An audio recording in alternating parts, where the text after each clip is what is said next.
Je vous ai parlé il y a quelques mois de ce monsieur qui n'avait que quelques mois lui-même à vivre et dont la fille était jeune médecin, à Perpignan, je crois, mais jeune médecin doctoresse du genre pet sec, ce qui fait que ce vieux monsieur a dit à cette fille unique avant de mourir: écoute, tu m'as humilié toute ma vie avec ta mère, j'ai toujours passé pour un con depuis mon divorce, tu reviens régulièrement me dire que je fais rien comme il faut, maintenant désolé, mais ma mort m'appartient, il n'est pas question que tu prennes les choses en main en me faisant mettre des tuyaux partout, je fais ce que je veux et on se reverra au cimetière. Et là, il s'est adressé en cachette à un médecin de son âge de la vieille école, et c'est le cas de le dire puisqu'il l'avait connu en classe dans un collège religieux de Belmont-sur-Rance, où apparemment les fils boursiers d'agriculteurs pouvaient encore devenir médecins à l'époque. Je vous parle des années 60, hein. Tout ça pour dire que le médecin nommé Jean Robert a assisté ce type discrètement jusqu'à la fin et lui a donné ce qu'il fallait au moment ultime. Alors ce médecin est très vieux maintenant, toujours très pieux. Il circule dans un Land Rover des années 80. Il passait par chez nous l'autre jour en compagnie d'un autre homme bizarre dont je vous ai parlé aussi, l'ancien moine nommé Bernard, qui a de gros sourcils noirs et des cheveux blancs et qui a quitté un monastère de bénédictins parce qu'il soignait les zonas. Les gens venaient le trouver directement au monastère et l'évêque a fini par se fâcher, il n'aimait pas ça. Et les deux se sont donc attablés avec Gustave. Je suis arrivé pendant leur conversation, il était question de médecine, justement, puisque la passion du vieux médecin retraité, Jean Robert, c'était les guérisseurs, et il avait le projet d'écrire un livre sur eux, d'où le fait qu'il promenait souvent ce copain Bernard en voiture pour lui arracher ses souvenirs. Déjà, d'après ce que j'ai entendu ce jour-là, l'ancien moine bénédictin, qui, comme tous les guérisseurs, qui arrêtent les brûlures, les zonas, les crises de gouttes, etc., était en train de dire que le masque était un désastre, psychologiquement d'abord, parce qu'il ramenait les gens à eux-mêmes, il les obligeait à s'écouter, il introduisait dans leur vie aussi l'idée d'une faute, d'une culpabilité s'ils ne le portaient pas, et d'une souillure ou d'une infection qui les menaçait s'ils le portaient. Et en général, le port d'un masque sanitaire dans des conditions d'hystérie sociale comme celles que nous vivons était, a-t-il dit, incompatible avec la santé, la vraie, qui est faite d'innocence, qui est faite de naturel. Or là, rien n'est moins insouciant, rien n'est moins naturel que ce qui se passe. L'ancien moine disait: les gens en bonne santé sont avant tout ceux qui ne se posent pas la question. Or là, avec le masque, tu obliges tout le monde à se poser la question, justement. Et là, le vieux médecin a dit: tu te souviens de Patrick? Patrick était un jeune médecin du coin qui avait sillonné le pays pendant 15 ans pour faire de la médecine de terrain, mais qui, pour son malheur, était affligé d'une nature un peu anxieuse. Du coup, il est parti sur la Côte d'Azur et il est devenu nutritionniste. Et là, plus d'insomnie, plus de risque de mauvais diagnostics. Et notre vieux médecin, en parlant de cet ancien collègue, a dit: c'est pas qu'il était mauvais médecin, mais quand les gens viennent te voir en sortant de chez lui, ils disent: il n'est pas rassurant, vous comprenez, il voit tout en noir. Et là, le vieux a dit à son copain Gustave: tu as la clé de la guerre civile qui se passe en ce moment entre les deux sortes de médecins en France. Il y a ceux qui, comme moi, disent aux patients: écoutez, pas d'inquiétude, surveillez ça et ça, puis rappelez-moi dans une semaine. Et puis il y a ceux qui disent: attention, ça peut être très grave, il faut faire des examens dès demain, etc. En somme, a dit Gustave, toi tu es du côté Raoult et les autres c'est plutôt le comité scientifique de Macron. C'est faites gaffe, il n'y a ni réa ni décès, mais ça peut venir. Tu crois pas si bien dire, a dit ce fameux Jean Robert, parce que le grand mot chez l'épice froide de la médecine, les ambitieux, les frimeurs, c'est le mot scientifique, scientifique, à prononcer à la Rému. Regarde Buzyn avec ses brillants états de service, l'ancienne ministre de la Santé, après nous avoir raconté qu'elle allait redevenir médecin de base, entre parenthèses, on a bien fait de ne pas la croire, elle se retrouve avec un salaire énorme à la tête de quoi? D'une espèce de machine à vapeur administrative qui s'appelle justement Universcience et qui illustre parfaitement la dérive de la médecine moderne vers le scientifique. Désormais, on veut du concret, de l'éprouvette, du reproductible, de l'explicable, des protocoles. Et c'est là qu'il s'est tourné avec égard, avec respect vers l'ancien moine guérisseur et qu'il a dit: or la médecine n'est pas une science, mais c'est un art, l'art de guérir. Elle s'appuie sur la science de temps en temps, mais le principe premier en médecine, c'est qu'une guérison obtenue hors de toutes les règles scientifiques vaut largement un malade qui vous claque entre les doigts sans prévenir, entouré de tous les protocoles, après 3 IRM et 2 échographies, et dont le médecin ne connaît même pas le prénom. Ne rigolez pas, c'est très fréquent. Dans la crise du coronavirus, c'est frappant.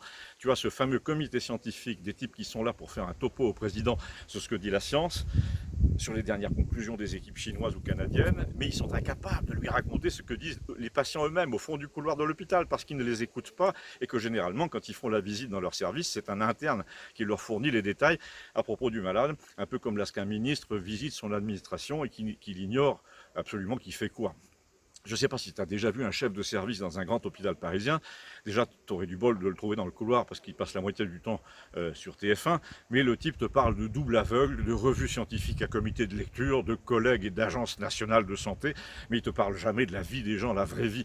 là, dans cette dinguerie quotidienne à propos des masques, il y a longtemps que ces gus ont perdu de vue le réel, et le réel, c'est le nombre d'admissions et le nombre de morts. Tout le reste, c'est de la spéculation sur les études scientifiques et les prescriptions des organismes internationaux, lesquels sont d'ailleurs achetés par les labos. Et là, j'ai apporté mon petit grain de sel en racontant que sur Internet, quand par hasard on parle de ces questions avec un inconnu, l'argument qui est en effet censé réduire l'adversaire à néant, c'est non scientifique. C'est un argument qui a été opposé 20 fois à Raoult lui-même, qui est pourtant plus scientifique qu'un médecin de famille, et il répond que l'objet de la médecine, c'est de guérir, de soigner dans l'urgence. Et on se fiche un peu de savoir si on a respecté la méthode une fois que le patient est guéri. On a l'impression que ces gens préféreraient presque le contraire, que le patient meure, mais qu'au moins on sache pourquoi. Tandis que si j'ai bien compris, chez Raoult, le patient ne meurt pas ou pas souvent, mais on ne sait pas tout à fait pourquoi. Je vais même te dire, a poursuivi Jean-Robert, le vieux médecin là, en ayant l'air de prendre le moine guérisseur à témoin, une fois de plus, du temps où j'étais en activité, certains patients, quand je débarquais, je pouvais te dire tout de suite s'ils étaient candidats à la guérison ou non, alors que je ne savais même pas ce qu'ils avaient.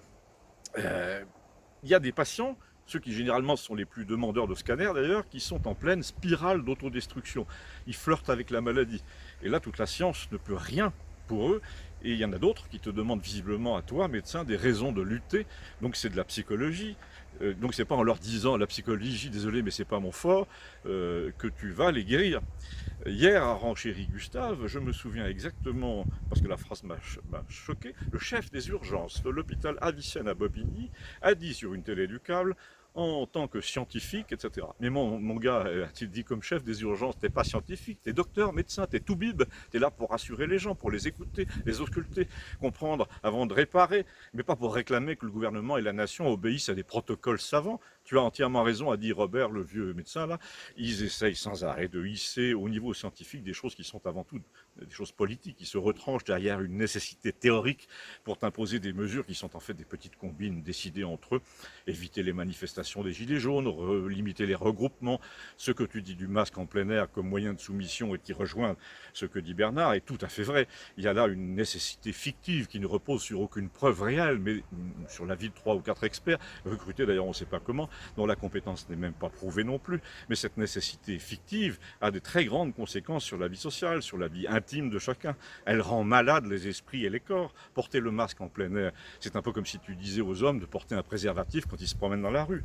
Donc là, Gustave a grommelé, il y a des moments où même avec la meilleure volonté, on n'est pas sûr de pouvoir le mettre, surtout à notre âge. Et l'autre a répondu, c'est bien ce que je te dis, c'est complètement absurde. En plus, je vois qu'à Marseille, ils veulent fermer les bars après le dîner. Parce que figure-toi, a dit le vieux médecin toujours, le virus attend devant la terrasse jusqu'à 19h59 pour se jeter férocement sur les clients à 20h. Donc la préfecture, Pacone, a pris les devants et elle va faire fermer les bars juste avant. Entre parenthèses, c'est le même préfet qui disait qu'on n'avait pas le droit de porter le maillot de l'équipe du PSG un soir de match pour éviter les incidents. Et je ne te raconte pas les cas de ces policiers qui verbalisent les gens en train de manger une glace parce qu'ils n'ont pas de masque. Toute la vie sociale est devenue une espèce de sketch lugubre qui repose sur un mensonge permanent comme chez Orwell. Moi, je suis comme Gustave, je pense qu'il faut mettre cette absurdité en lumière le plus souvent possible sur le ton de la blague, en leur disant non mais vous avez vu à quoi vous dites oui tous les jours. Allez, a dit le vieux médecin, montre-leur ton masque. Et là, Gustave lui a sorti de sa poche le masque que je vous mettrai en incrustation, que j'ai gardé après cette conversation. C'est un masque qui m'a paru très explicite et qui est l'un des innombrables moyens de montrer que nous sommes gouvernés par la crainte du bâton, par l'arbitraire médical et le défaut de réflexion. Et là, Bernard, l'ancien moine guérisseur, toujours nous a dit, moi je peux témoigner que les gens sont très perturbés par ces histoires de masque, de péril invisible, soigner l'imaginaire des gens, c'est quand même ma spécialité. Et Jean-Robert l'a interrompu pour dire, tous ces médecins qui se font appeler scientifiques devant les télés te diraient que les gens qui arrêtent les brûlures comme toi après les séances de rayons par imposition des mains, c'est de la foutaise, mais l'hôpital de Villeneuve te paye au forfait pour le faire, n'est-ce pas? Et l'autre a dit oui. Et Bernard a enchaîné en disant, la moitié du travail d'un guérisseur, c'est de rétablir un équilibre intérieur, une confiance, c'est ça que fait Raoult, tandis que la mise en garde permanente au nom de la science, comme dit Jean-Robert, c'est déstabilisant, du coup les comportements déviants se multiplient en société, il y a des dénonciateurs maladifs, il y a des hypochondriaques en pagaille, il y a des tyrans qui te disent de mettre ton masque quand tu leur parles, il y a ceux qui suggèrent à la télé que le gouvernement devrait être encore plus sévère, et là parfois tu t'aperçois que dans ton propre entourage, parmi tes enfants, tes cousins, tes beaux-frères, il y a des vocations staliniennes partout. Macron a ouvert une véritable boîte de Pandore qui finira d'ailleurs par l'engloutir. Quand tu essaies de raisonner, moi je ne suis pas médecin, mais Jean-Robert me l'a dit souvent depuis 2 mois, les gens au fond finissent par admettre que les risques médicaux sont montés en épingle en ce moment pour raisons politiques. Donc finalement, leur dernier argument, c'est au moins, quand on a un masque, on n'a pas d'ennui avec la police. À quoi Jean-Robert a dit, c'est un peu comme sous Pétain, quoi. Quand on respectait le couvre-feu et quand on trafiquait pas les cartes de pain, on n'avait pas d'ennui non plus. Et là, Gustave a dit en parodiant ce qu'il venait de dire, arrête Jean, tu vas nous attirer des ennuis si tu te compares avec l'occupation. Moi, je l'ai vécu, a dit Jean-Robert, j'avais 12 ans et toi, tu n'étais même pas né. Eh ben, je peux te garantir que je reconnais les discours, ce sont les mêmes, sauf que les résistants risquent moins qu'avant, évidemment, mais ça peut se gâter avec les gens qu'on a aux affaires en ce moment, on est sûr de rien, ça peut tourner l'aval, comme aurait dit mon copain Céline. À propos, a dit Bernard, le moine guérisseur, là, c'est quand même bizarre, il s'en vante pas trop, mais Maxime, tu sais, l'adjoint à la culture de Villeneuve, qui a pris sa retraite, m'a raconté que Gustave a brillé la semaine dernière à Toulouse lors d'un rassemblement du maire. Il a même eu les honneurs de la presse locale. Pas du maire, de la communauté de communes, a dit Gustave. Et là, tout le monde a demandé, mais qu'est-ce qu'il fait ce Gustave? Et Gustave Bonprince a laissé à Bernard le soin de le raconter tel que on le lui avait raconté. Alors il paraît que Gustave s'est pointé dans ce vin d'honneur du maire, inauguration, etc. Tout le monde avait son masque en portant le sien, mais il s'était arrangé pour porter aussi un casque. Gustave a précisé, mais pas un gros casque intégral, un petit casque de cycliste. Et quand un élu qui était au micro a cru amusant de se moquer de lui dans la salle, qui était debout au milieu des gens, en disant, il y en a visiblement qui ont failli débarquer ici dans cette salle avec leur bicyclette, tellement ils étaient impatients de m'entendre, Gustave a gueulé du troisièmement, non, moi je porte le casque en plus du masque parce qu'on a les mêmes risques à Toulouse de recevoir un pot de fleurs tombé d'un balcon que d'attraper le virus en plein air. Donc j'exige que la mairie impose aussi le casque de cycliste à tout le monde au nom de la santé publique. Sans quoi, je l'attaque devant le tribunal administratif. Il paraît que ça a été le tohu-bohu dans la salle, on voulait l'attraper pour le chasser, il a hurlé distanciation, distanciation, geste barrière, pendant qu'on le saisissait, les uns disaient il a raison, il est marrant, les autres le traitaient de mauvais citoyen et voulaient qu'il soit mis en garde à vue. Alors moi j'en ai reparlé avec lui le lendemain, il m'a dit le seul moyen de sortir les gens de leur état de zombie là, c'est de jouer les Coluches en permanence. Mais quand tu regardes autour de toi, ils se sont carrément arrangés pour couper les micros de tous ceux qui pouvaient dire non. Alors il faudra y aller au porte-voix, je te préviens. Ma devise pour la rentrée, c'est paintball et porte-voix. J'ai pas eu le temps de lui faire expliquer davantage, sa fille venait le chercher, mais nous saurons bien un jour ou l'autre ce qu'il voulait dire. À bientôt, merci.